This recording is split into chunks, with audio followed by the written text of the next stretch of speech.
All right, let's dive right in.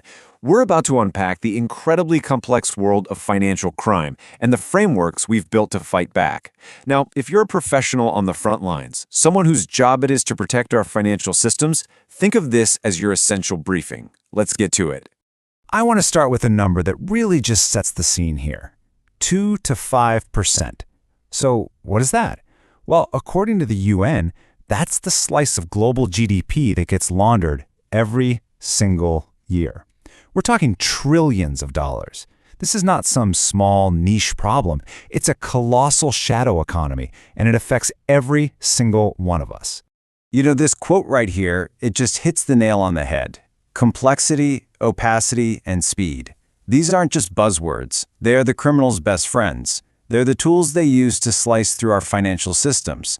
And as a compliance pro, your entire job is to flip that script, to turn those very challenges into your best tools for detection.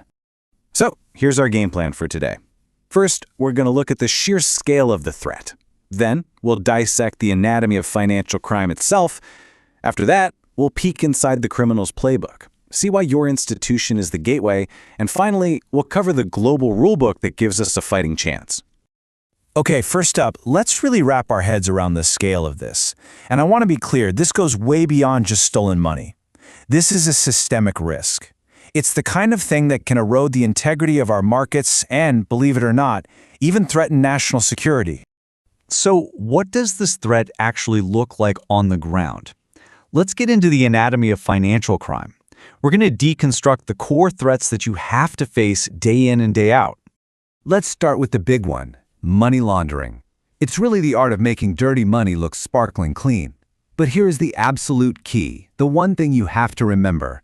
Money laundering is always a derivative crime. It literally cannot exist on its own. It needs a predicate offense, something like drug trafficking or fraud, to actually generate the dirty money in the first place. Next up, we have terrorist financing. And this is where a really crucial distinction comes into play. You see, unlike with money laundering, the money for terrorist financing can come from perfectly legal sources. We're talking about donations, salaries, business profits. The crime here isn't where the money came from, it's where it's going, and for what awful purpose.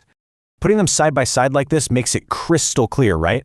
For a professional like you, this distinction is everything. It means your detection methods have to be completely different. With money laundering, you're hunting for a suspicious past. With terrorist financing, you're looking for a suspicious future, even if the money itself looks totally clean. And of course, the list goes on. I mean, think about huge categories like fraud, which, by the way, is often the engine creating the dirty money that needs laundering, or sanctions evasion, which is all about trying to bust through international blockades. They aren't separate problems. They're all tangled together in the same criminal ecosystem. So how does this all actually work? I mean, how do they do it? This brings us to the criminal's playbook. We're going to look at the classic three-stage model that is just a fantastic way to understand the mechanics of turning dirty money clean. Let's make this real. Pose a question. How do you take $1 million in cash, say from selling drugs, and make it look like you earned it from your totally legitimate pizza parlor? The answer? Well, it comes in 3 distinct steps. This process is a classic for a reason, because it works. First up is placement. This is where the criminal tries to get the cash into the bank. Maybe they use a bunch of people to make small deposits under the reporting threshold. Then comes the tricky part, layering. That money gets wired through a dizzying maze of shell companies in different countries, making the trail nearly impossible to follow. And finally, integration. The now clean money comes back home and is used to buy a fancy apartment or invest in a real business. The link to the original crime? It's been buried. And all of this leads to maybe the most important point for everyone watching today, the unwitting gateway.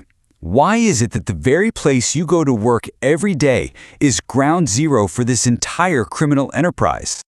The bottom line is this: criminals need you. They absolutely need your institution for access to the legitimate economy. They need your connectivity to wire funds across the globe for layering. The incredible volume of transactions you process every day gives them the perfect camouflage. And all the new technology, while amazing for us, opens up brand new doors for them to exploit. This chart really just says it all, doesn't it? It shows the challenge of volume. A criminal's dirty money is a tiny, tiny speck in a sea of millions of perfectly legitimate transactions happening every single day. Your job is to find that one needle in a truly gigantic haystack. It's a massive, incredibly difficult task. But here's the good news. You are not fighting this battle alone. There is a coordinated global response to this threat, and that brings us to the Global Rulebook, the very framework designed to arm you for this fight. Right at the heart of this whole framework is the Financial Action Task Force, or FATF as everyone calls it. They were set up way back in 1989, and today they're the international body that sets the global standards for fighting money laundering and terrorist financing. Think of them as the architects of the whole system you work in. And the standards that FATF puts out, well, they basically define your professional life. Things like performing customer due diligence, digging into beneficial ownership, taking a risk-based approach, all of that comes directly from this global standard. It's the reason your work is structured the way it is. So, if you only take one single thing away from our time together, please let it be this. Your role is so much more than just a job. You are the frontline defense in a massive, coordinated, global fight to protect the integrity of our entire financial system. What you do every day really, really matters. And that leaves us with one final, pretty provocative question to think about. As the line between financial crime and straight-up national security gets blurrier and blurrier, should private companies, financial institutions, really be the ones bearing the main responsibility for spotting these threats? It's a huge question, and it's going to shape the future of your entire industry. Thanks for joining me.